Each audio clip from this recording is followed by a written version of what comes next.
presidente nacional de Morena, Mario Delgado Carrillo, advirtió que el PRI va en vías de desaparición ante la desbandada de liderazgos políticos como Miguel Ángel Osorio Chong y Claudia Ruiz Massieu, y debido a que actualmente solo gobiernan al 4% de la población, menos de la mitad de los beneficiarios de la pensión para adultos mayores que otorga el gobierno federal. En conferencia de prensa hizo un llamado a los militantes del tricolor para que tengan paciencia y le den un poco más de tiempo a Alejandro Alito Moreno para que acabe de destruir a su partido, lo cual inició cuando decidieron formalizar la alianza con la derecha, traicionando sus principios. Incluso dijo que a pesar de la alianza, el PAN traicionó al PRI en la elección del Estado de México, donde los votos del blanquiazul cayeron, mientras los del tricolor se mantuvieron. Esto fue parte del acuerdo para que el PAN definiera al candidato o candidata presidencial del 2024.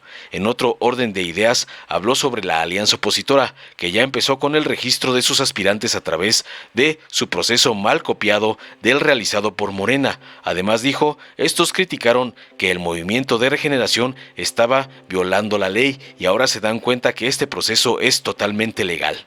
Finalmente, Delgado Carrillo hizo público el primer reporte de los gastos de las corcholatas en los recorridos por el país que contemplan del 19 de junio al 2 de julio, enumerándolos.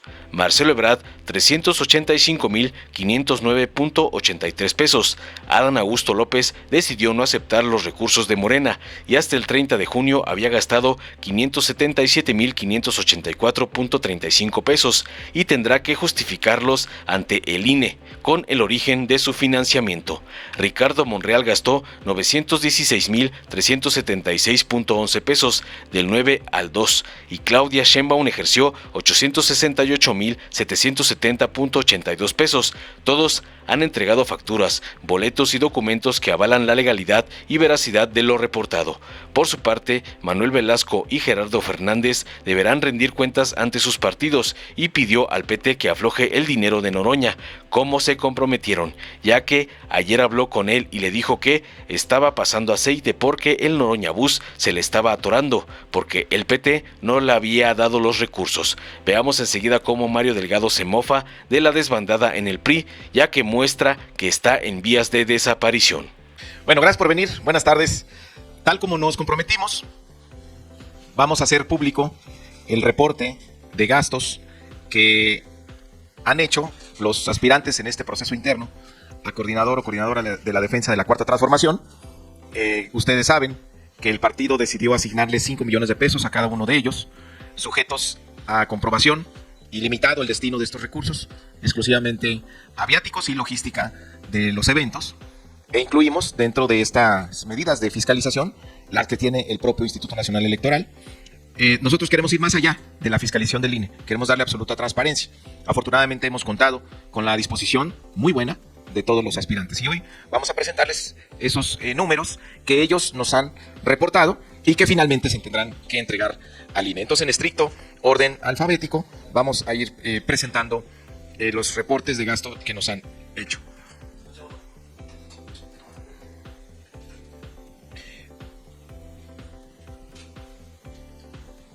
¿Qué es eso,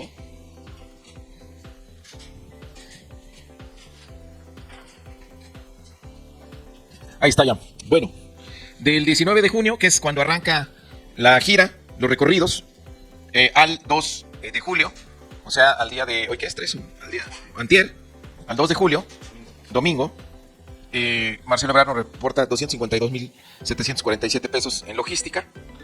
Es todo lo que se necesita para organizar un evento. En transporte, 116,276 pesos. En hospedaje, 7,053. Viáticos, 9,433.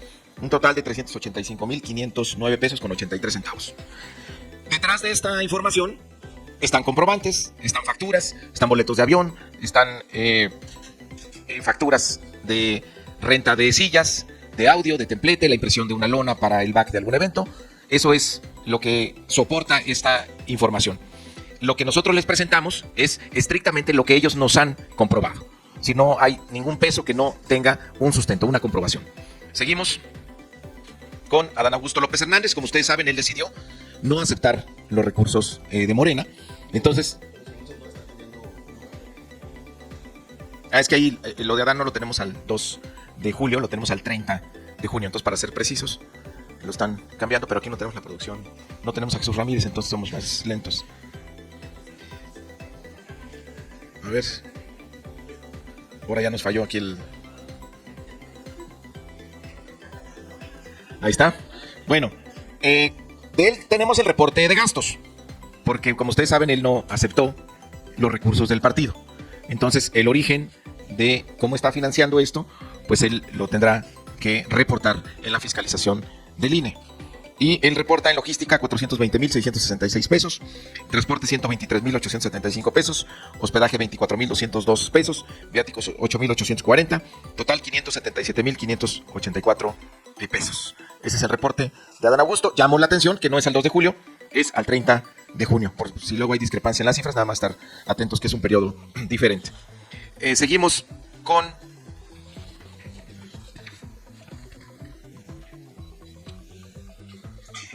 Seguimos con Ricardo Monreal. Logística reporta 780,469 pesos. En transporte 88,338 pesos. Hospedaje 17,385. Viáticos 30,181. Un total de 916,376 pesos. Listos del 19 al 2 de junio. Reporte de gastos de Ricardo Monreal. Y seguimos por último con la doctora Claudia Sheinbaum. Ella reporta en logística 820,528 pesos, en transporte 40,919, en hospedaje 4,582, viáticos 2,740, un total de 868,770 pesos. El compañero Gerardo Fernández Noroña, bueno, pues tiene que rendir cuentas el Partido del Trabajo, y de Manuel Velasco el Partido Verde. Por ahí le hacemos un exhorto al Partido del Trabajo a que ya le aflojen al compañero Noroña, porque parece que lo traen ahí todavía medio agarrado del cuello. Entonces, si nos están oyendo los dirigentes del Partido de Trabajo, pues ya que le ayuden al compañero Noroña como se comprometieron el Partido de Trabajo, se los digo fraternal y respetuosamente. Pero bueno, porque ayer hablé con él y me dijo que estabas ya medio pasando aceite, porque el Partido de Trabajo todavía no había logrado el Noroña Bus, por ahí se le estaba atorando, pero ahí va. Bueno, este es el reporte de gastos, lo vamos a hacer cada 2 semanas, tal y como nos comprometimos, y esto va al Instituto Nacional Electoral, que hará una estricta fiscalización. Por lo demás, las cosas van muy bien, los recorridos han despertado el entusiasmo de la gente en todos los aspirantes, a todos los lugares que van. Siempre hay gente dispuesta a escucharlos y eso nos da mucho gusto, porque ese recorrido está fortaleciendo a nuestro movimiento. Y bueno, pues ya vimos que los de enfrente ya van a sacar su proceso mal copiado del nuestro, pero aquellos que se quejaban de que estábamos cometiendo actos fuera de la ley, pues ya ellos mismos van a empezar un proceso. Ya se dieron cuenta que haciendo las cosas con cuidado y que se mantenga la narrativa dentro del ámbito interno de los partidos, no hay ninguna violación a la ley. Entonces, pues qué bueno que los de enfrente ya tienen tarea. Bueno, y yo quería hacer algunos comentarios respecto de el PRI, que ayer hubo una desbandada de algunos militantes distinguidos. Pero pues ¿qué es lo que está ocurriendo de fondo con ese partido? En el 2021 decidieron entregarse a la derecha, ser comparsas formales de la derecha. Siempre lo fueron en la informalidad, siempre portaban distintas máscaras, pero los unía siempre las complicidades sobre la corrupción. El modelo corrupto neoliberal era lo mismo para el PRI y para el PAN, siempre lo dijo Andrés Manuel López Obrador. Pero en el 2021 pues se atrevieron, dieron un paso de sinceridad y salieron del closet para aliarse. ¿Qué ocurrió después de eso? Pues que Morena le ha ganado 10 entidades al PRI. Por eso entraron ya en una crisis. Solo quedan 2 entidades gobernadas por el PRI. En el 2021 les ganamos Campeche, Colima, Guerrero, Sinaloa, Sonora, Zacatecas y Tlaxcala. En el 2022 Hidalgo y Oaxaca. Y el último, el Estado de México, en 2023. Entonces, pues esto es lo que ha ocurrido con el PRI, y pues va en esta vía de la desaparición. Si vemos en términos de población, antes de la elección del 2018, el PRI malgobernaba a 54 millones de personas, pues nosotros a nadie. Después, en el 2018, con la victoria en la Ciudad de México, en Veracruz, en Puebla, Chiapas, Morelos, llegamos a 35 millones. Ellos empiezan su declive, de 54 pasan a 44, pierden 10 millones en la elección del 2018, Morena gana 35, en el 2021 pues vuelven a caer en la población y Morena crece y crece.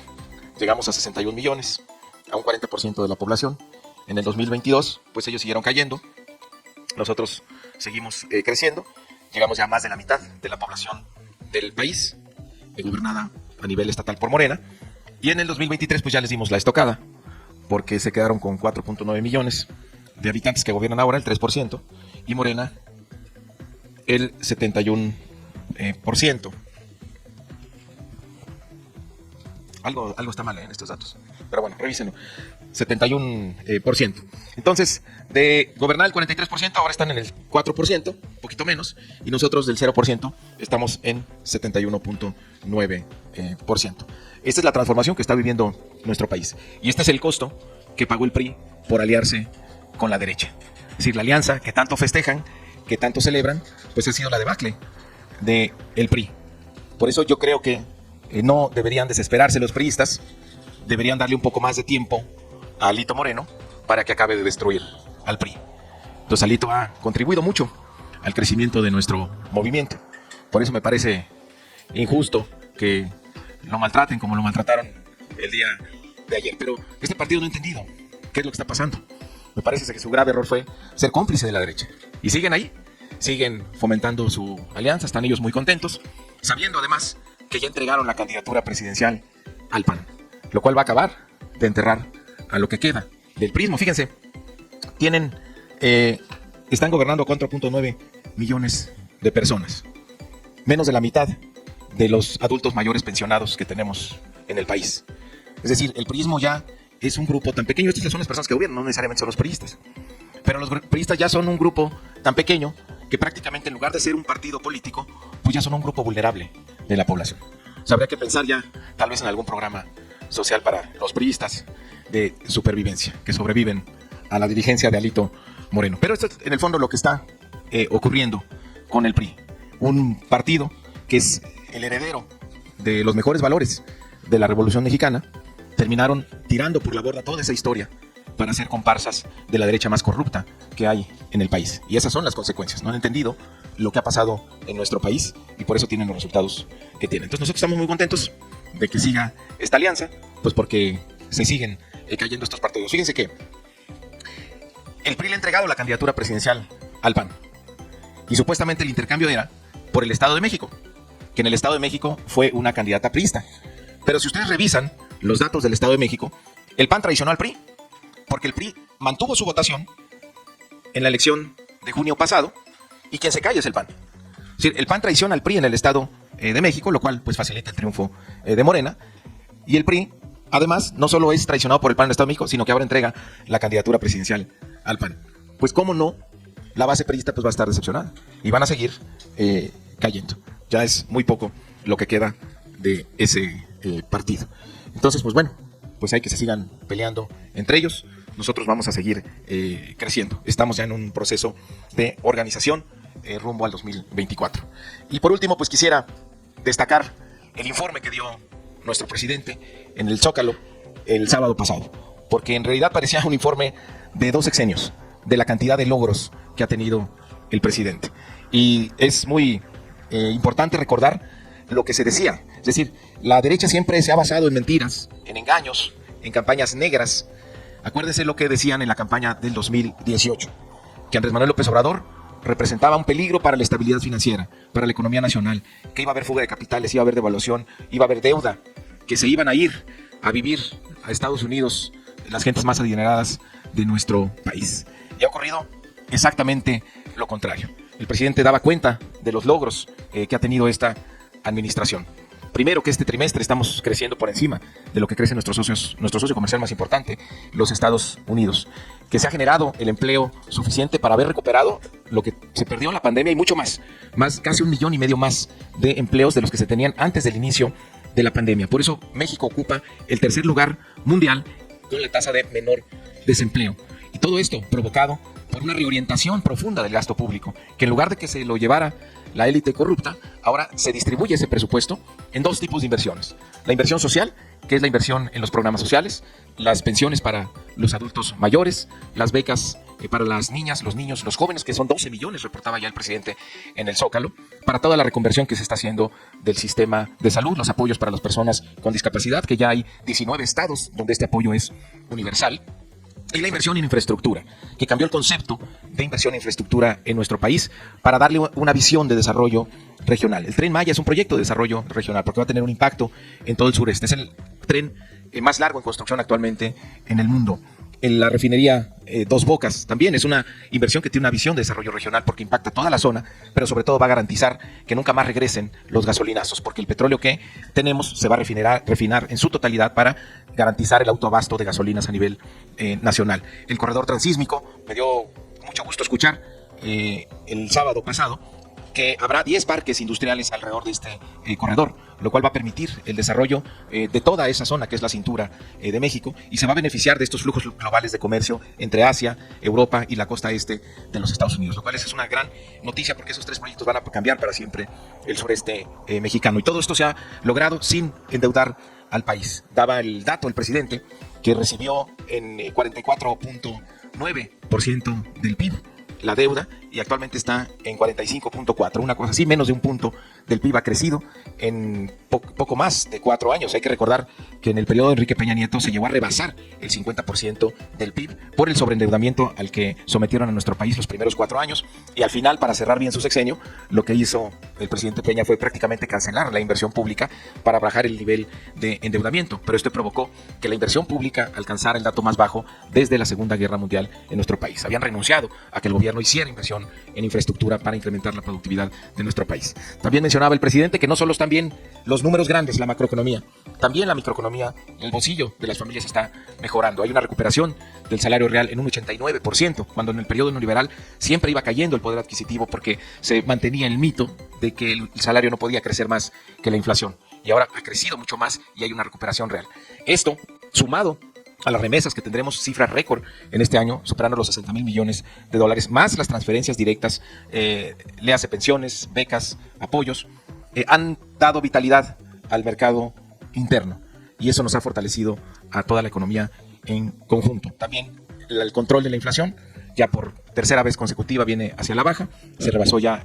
Estamos por debajo del 6%, lo cual ya nos convierte en uno de los países con menor índice inflacionario o de los países que más rápido superaron este impacto, esta presión en precios que tuvimos después de la pandemia. Y todo esto es por la disciplina fiscal que ha tenido el presidente. El mayor gasto está basado en mayores ingresos porque se acabaron los privilegios de descontar o condonar impuestos para unos cuantos. Ahora todos pagan sus impuestos porque todo va a un buen destino. También es importante la estabilidad para la inversión, que no se haya cambiado el esquema impositivo, no se han creado nuevos impuestos ni se ha cambiado el sistema fiscal, lo cual eso da una gran certidumbre. Y esa certidumbre se ve reflejada en la cantidad de capitales que llegan a nuestro país. El primer trimestre, 18,000 millones de dólares, que es la mitad de lo que se tuvo en todo el 2022. Es decir, el efecto del nearshoring, esta nueva... ¿cómo se dirá? Esta reagrupación que están haciendo los inversionistas, relocalización de sus inversiones, ha beneficiado mucho a nuestro país con un dato de inversión extranjera directa que es sobresaliente. Entonces, en un trimestre, la mitad de lo que se tuvo en todo 2022, augura que este año vamos a tener una cifra récord. Por eso también tenemos cifra récord, más de 200,000 millones de dólares en las reservas internacionales. Eso es la parte económica, que el presidente le ha dado una lección a los neoliberales que durante 30 años pues siempre tuvieron crisis económicas, devaluaciones recurrentes y crecimiento de la gente que vivía en pobreza y una gran polarización en la distribución del ingreso. Ahora tenemos justo todo lo contrario. Ahí están los datos. Lo que se decía que iba a ocurrir no ocurrió y justo estamos mejor que nunca. En materia de seguridad también él daba los datos de cómo se ha detenido el crecimiento de la tasa de homicidios, que se recibió como una espiral creciente que ahora se ha logrado detener, y evidentemente falta conducirlo más hacia la baja. Daba también datos muy importantes respecto de la producción del campo mexicano, que se tiene esta estrategia de la autosuficiencia alimentaria y la gran cantidad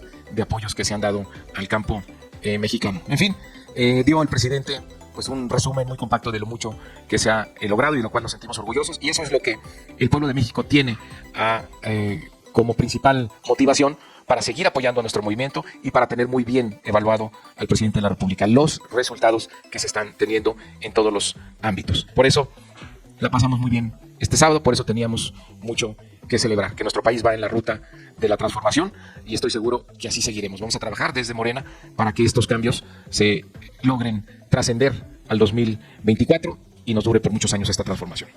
Eso es lo que queríamos comentar el día de hoy con ustedes. Estamos a sus órdenes. Iniciamos nuestra sesión de preguntas y respuestas con Janet López Ponce de Milenio, por favor.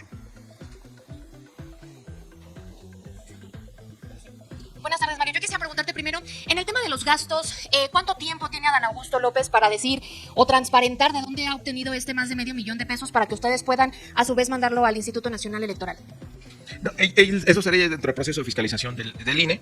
Nosotros estamos recibiendo las comprobaciones de sus gastos, pero el origen de los recursos, él nos reporta que son recursos propios, pero la comprobación respectiva tendrá que dársela al INE en el momento que lo fiscalice. Ustedes no se lo pedirían, entonces le tocaría ya demostrarlo ante el INE. Pues es que, digamos, para nosotros lo importante es saber el gasto que está teniendo. No somos una entidad fiscalizadora como para ir a buscar el origen de los mismos. Nosotros les tenemos toda la confianza, pero él eventualmente, en la fiscalización que haga el INE, pues tendrá que demostrarlo, ¿no? Tendrá que comprobar de dónde vienen esos recursos. Por cierto, qué bueno que me preguntas eso, porque estaba leyendo yo la convocatoria del Frente Amplio por la corrupción y ellos no dicen cómo van a financiar todos estos foros que están planteando, que van a hacer estos recorridos, cómo van a financiar la recolección de firmas, sus encuestas.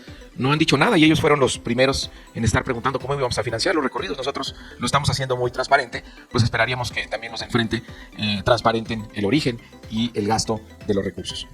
¿No crees que opaca el proceso, Mario, el hecho de que tengas a un aspirante en particular que ya lleva $500,000 gastados y no se sabe de dónde salió, más allá de que el día que son ahorros propios? ¿No lo invitarías tú nuevamente a que acepte el dinero del partido? Pues ya lo hemos hecho muchas veces y él no quiere, entonces bueno, ahí él tendrá que comprobar eso a la hora de que el INE lo fiscalice. Ahora, Mario, viendo por ejemplo algunas cifras como Ricardo Monreal, que ya llega casi al $1,000,000 y apenas van 2 semanas, ¿has hecho tú algún llamado para que se moderen? ¿Qué va a pasar, por ejemplo, cuando alguien te reporte que ya se gastó 5 millones? ¿Ahí se le paran las giras o qué pasaría, Mario, en ese escenario? No, ellos tienen que administrarse. Es el tope de recursos que nosotros hemos establecido. No teníamos ningún antecedente en cómo calcular un ejercicio de estos. Pero bueno, por lo pronto fue la determinación del comité ejecutivo. Pues vamos a ir viendo el ritmo de gasto que tienen entre todos para ver si fue suficiente, pero la verdad me va muy difícil que pudiéramos ampliar ese tope de gastos. Ahora, en el caso del proyecto de nación que ya se instaló este fin de semana, la comisión especial, preguntarte cómo van a estar trabajando, porque por ejemplo tú también ofrecías la organización de las 32 entidades, saber si va a haber un cronograma en el que van a ir a cada entidad, si va a haber foros, cómo van a escuchar en todo el país para armar este proyecto. Sí, qué bueno que me dices, ahorita estoy seguro que me van a traer la presentación, hay foros estatales, va a haber 32 foros en cada entidad y después vamos a tener 300 foros distritales, uno por distrito. Es una discusión que es de abajo hacia arriba. Vamos a consultarle a la gente cuáles son los pendientes de la Cuarta Transformación, qué es lo que quisiera la gente que le debe dar continuidad, quien encabece los esfuerzos de la transformación más allá del 2024. Y así como se construyó el proyecto alternativo de nación, así vamos a construir el proyecto 2024-2030. Entonces son foros distritales. Este sábado arrancamos, de hecho, los foros en una mesa que va a tener a su cargo nuestro compañero Pedro Miguel. Después habrá los foros estatales y habrá foros también regionales sobre temas específicos que ya tenemos un calendario. Con mucho gusto se los damos a conocer. Va a ir variando ese calendario, pero este grupo integrado por hombres y mujeres muy distinguidos con una trayectoria intachable es el grupo por mandato del Congreso Nacional encargado de ir dirigiendo la construcción de este proyecto. Lo que sí es importante decirles es que cuando menos un primer borrador de este proyecto va a estar listo para el 6 de septiembre, para que una vez que conozcamos al ganador o ganadora, uno de los requisitos es que firme el proyecto, es decir, que se comprometa a darle continuidad a la Cuarta Transformación. Pero por ahora estos aspirantes no participarían en este proyecto, no van a hasta que participar. gane 6. Sí, no van a participar ellos en los foros. Oye, Mario, ya nada más para terminar. En el caso de Xóchitl, ella decía que desde que se sumó a esta contienda como aspirante presidencial, están que se mueren de pánico en el oficialismo. Preguntarte si hay alguien de este lado que le tenga miedo a Xóchitl y qué opinas de su población, por favor. No, pues digo, miedo no, porque vamos a tener miedo. A nosotros nos respalda el pueblo de México de manera mayoritaria. Entonces la fuerza es el pueblo de México. Esa es nuestra fortaleza, eso es lo que nos mueve. Y pues no, con eso no se le puede tener miedo a nadie. Hay que hacer las cosas bien nosotros. Nuestro proceso debe mantenerse en unidad. El partido debe ser absolutamente transparente e imparcial. Ningún dirigente a ningún nivel puede echar a perder este proceso cargándose en favor de alguien. No puede haber simulación. Y hay garantía absoluta de que el ejercicio definitorio, que es la encuesta, estará absolutamente blindado. No solo habrá 4 encuestadoras que se van a seleccionar aleatoriamente a partir de las propuestas que los propios aspirantes nos dieron, sino que la pregunta que más va a valer, la que va a definir, va a ser en boleta con urna simulada. De tal manera que nos vamos a quedar con estos cuestionarios o boletas en las urnas perfectamente selladas, con el testimonio de un representante de cada uno de los aspirantes. Es decir, los encuestadores van a ir acompañados, todos los encuestadores, los de las empresas y los encuestadores de Morena, van a ir acompañados de testigos o de representantes de los aspirantes, para que no haya ninguna duda. En todo momento va a haber la supervisión de un representante de los aspirantes, porque nadie ni nada puede intervenir o puede interponerse en una decisión que solo le corresponde al pueblo de México. Entonces, por ahí no va a haber ningún pretexto para nadie. Nosotros vamos a respetar la voluntad del pueblo de México. En Morena el pueblo manda. Nuestra siguiente pregunta sería de Elia Castillo de El Heraldo de México, por favor.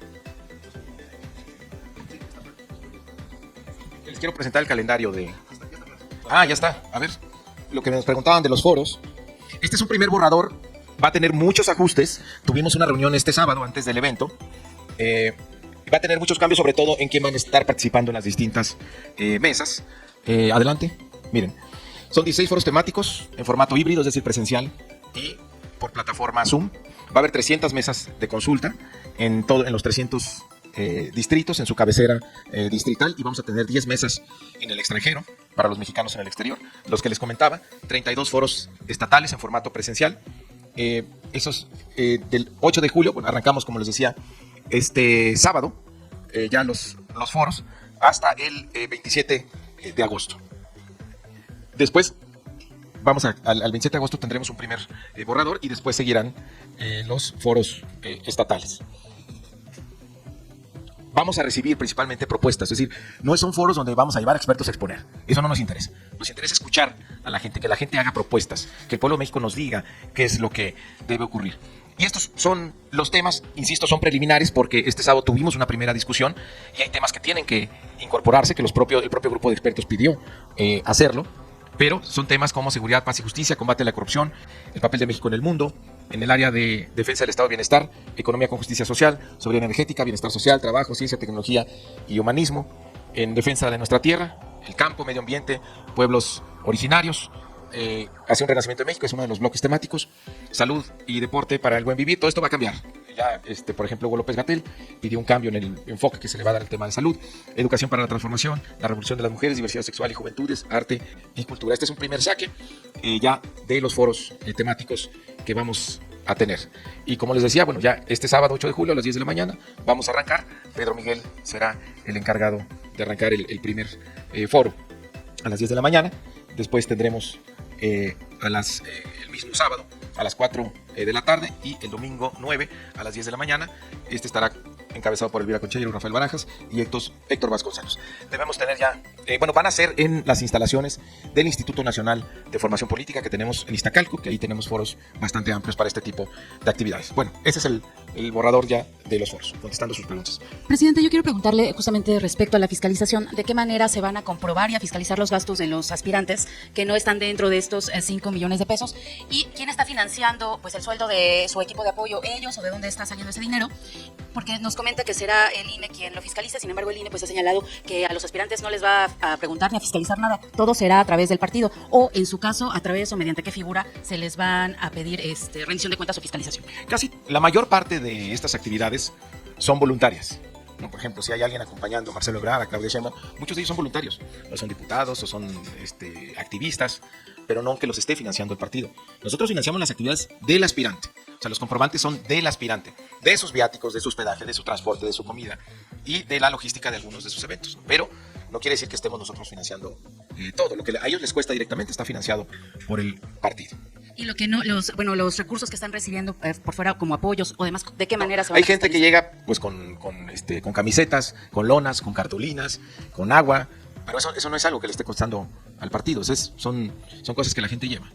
En cuanto a... Que no puedes limitar tampoco, ¿no? Si lleva una cartulina de apoyo, eso no lo podemos hacer. Hay algunos aspirantes que han señalado que reciben apoyos de la ciudadanía. Yo sé que Gerardo Fernández Noroña no es de Morena, pero él ha señalado que está financiando su campaña con los apoyos que recibe a través de YouTube, de la plataforma de YouTube. Entonces, algunos otros aspirantes, entre ellos el exsecretario Adán Augusto, también ha comentado que recibe recursos externos para financiar sus recorridos. ¿El recurso de qué manera se les va a fiscalizar? Ellos tienen que, en el caso de Gerardo, pues es un asunto del PT. Y quien reciba otro tipo de apoyos que sean permitidos dentro del marco de la ley, pues tendrán que reportarlos ¿A quién? a nosotros y al INE en su fiscalización. O sea, ¿qué va a pasar? El INE va a venir a fiscalizar a Morena, ¿no? Pero eventualmente me puede decir, a ver, estuvo fulanito de tal en un evento y nosotros vimos que había esto. ¿Cómo se pagó? Entonces, bueno, pues ahí nosotros tenemos que dar respuesta, ¿no? Y en cuanto al proyecto de nación, presidente, ¿en qué momento estarían los aspirantes firmándolo? Porque de acuerdo a los estatutos, bueno, lo tienen que firmar como compromiso previo a la última encuesta, entiendo. ¿Cuándo lo estarían? El 6 de septiembre. ¿El 6? Sí. El 6 de septiembre vamos a tener un primer borrador. A eso se comprometió el grupo redactor para que haya un documento que firmar. Porque para nosotros lo más importante es el proyecto, no la persona. Entonces la persona se tendrá que adherir al proyecto que se construya con el pueblo de México. Y finalmente ayer el dirigente del PRI acusó que pues las salidas de priistas es porque se van a Morena o se van del lado del presidente Andrés Manuel López Obrador. ¿Morena estaría dispuesto a aceptar en sus filas a estos priistas que están saliendo, esta desbandada de priistas que está saliendo del Revolucionario Institucional? Estamos dispuestos a que voten por Morena, en los que están en cámaras en las iniciativas o como ciudadanos en las elecciones. Morena es un partido de movimiento, es un partido abierto. Por lo pronto ellos renunciaron al PRI, pero yo no veo que se hayan comprometido con la Cuarta Transformación. Y la salida, pues no tiene la culpa el presidente. Si habría que culpar a alguien, es al pueblo de México porque él ha decidido, como ya lo demostramos aquí, y ahorita Rubén va a volver a poner la diapositiva, pues la gente se ha decidido por Morena. O sea, quien ha propiciado estas derrotas del PRI es el propio pueblo de México, pero digo, ahí que ellos se repartan las culpas, pero la debacle está muy clara, a partir de que se volvieron comparsas de la derecha, desfiguraron por completo a su partido y la gente los abandonó. Y lo que ha hecho nuestro partido, pues es crecer, crecer y crecer. Morena es la principal fuerza política de nuestro país. Entonces, si alguien le tiene que echar la culpa al Lito, pues es a la gente que ha votado por Morena, a un pueblo de México que quiere que siga este proyecto de transformación nacional. ¿Pero los aceptarían en sus filas así como han aceptado a otros priistas que No están lo han dentro del planteado partido? ellos, no lo han planteado. Y acuérdate que ya cualquier tipo de afiliación o candidatura tiene que pasar por un proceso de formación política. Eso ya es algo que está establecido en los estatutos. Es decir, no vamos a tener a alguien que llegue y brinque queriendo un cargo, no. Tiene que formarse y tiene que ir a la formación política, porque hemos tenido pues muy malas experiencias. Pero siempre vamos a estar sumando a gente que esté en favor de la transformación de nuestro país, porque nuestro partido no tiene como objetivo nada más las victorias electorales, a pesar de que nos va muy bien. El gran objetivo es la transformación de la vida pública del país, la regeneración de la vida pública del país, y eso se construye a partir de ejercer principios y valores distintos en la política, en el servicio público. Gracias. Maxi Peláez, por favor, de TV Azteca.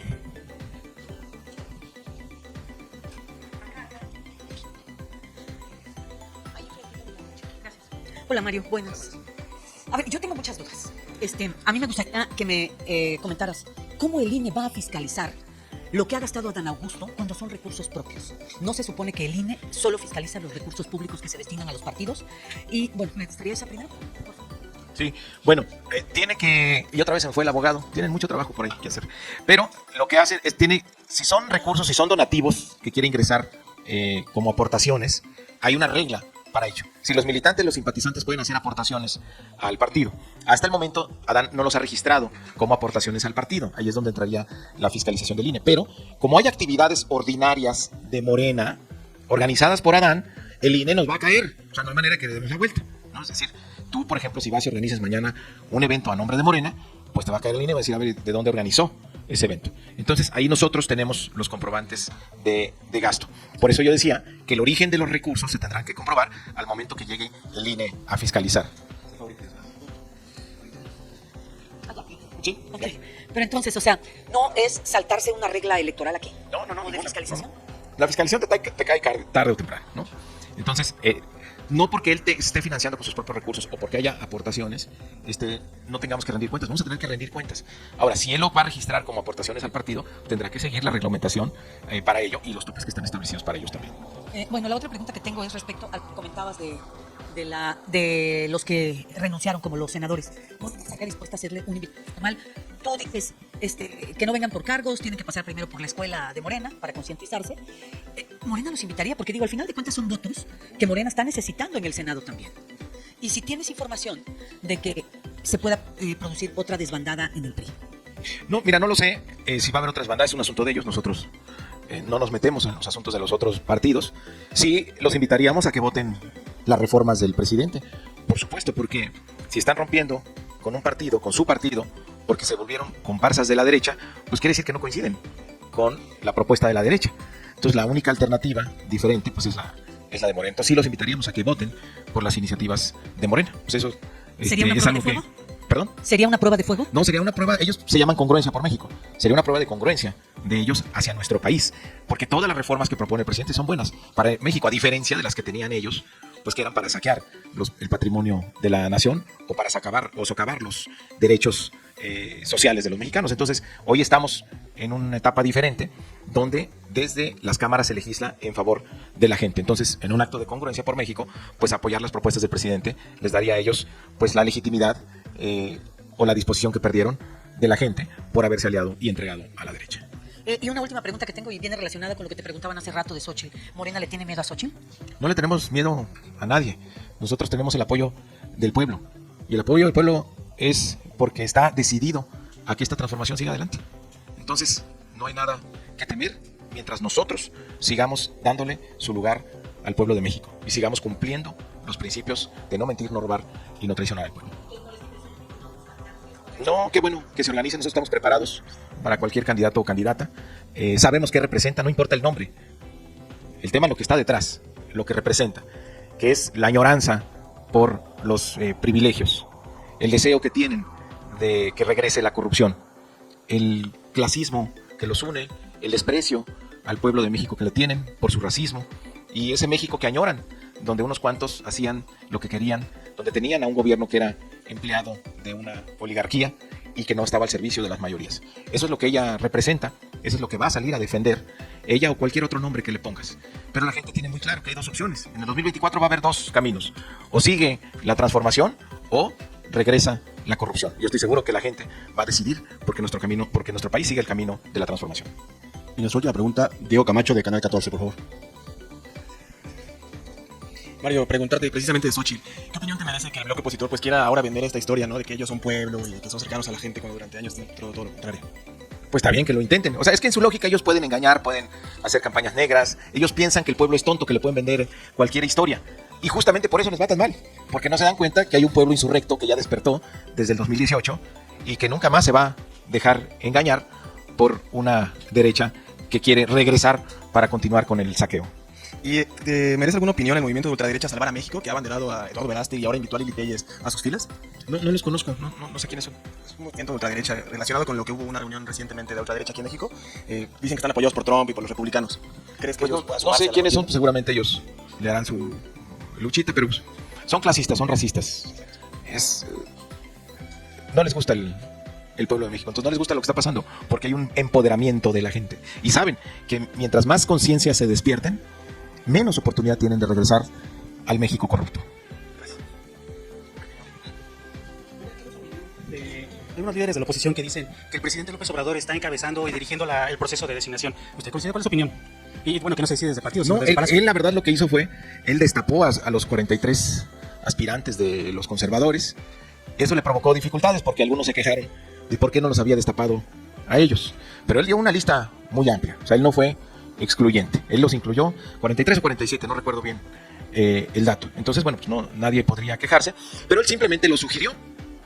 Pero ya sabemos quién fue el gran dedo, el lector, quien dio el dedazo ahora en los conservadores, en el bloque conservador, lo cual acaba de definirlos a ellos por completo. Porque ellos, en lugar de considerar que somos un pueblo soberano y que la gente manda, ellos le dan la autoridad a la oligarquía, es decir, al representante de pues la gente de más dinero, que lo de menos es que tengan dinero. El problema es que los une la añoranza de la corrupción, pero sobre todo el desprecio a la gente, el clasismo, el racismo. Entonces, nosotros le damos la autoridad al pueblo. Por eso, nuestro coordinador de defensa de la Cuarta Transformación lo va a elegir la gente. La encuesta es el instrumento para conocer la opinión de la gente. Y ahí ellos pues consultaron muy rápido entre los machuchones y decidieron pues quién va a ser la candidata. Coincide con el presidente. Pero no podemos acreditar, como tú dices, que el presidente esté conduciendo su proceso. El presidente le sugirió los 43 nombres y ya el gran dedo elector decidió. Coincide con el presidente en que Xóchitl Gálvez ya está decidido que va a ser la candidata de la oposición. ¿Y cuál es su opinión de ella? Pues todo el mundo lo sabe ya. Hasta los propios que han, no sé si en lo que llevamos de esta conferencia haya renunciado alguien más, pero pues están renunciando por minuto, pues porque se enteran. Les dicen, pues ¿qué crees, manito? Ay, para la próxima, porque ya el gran jefe X decidió.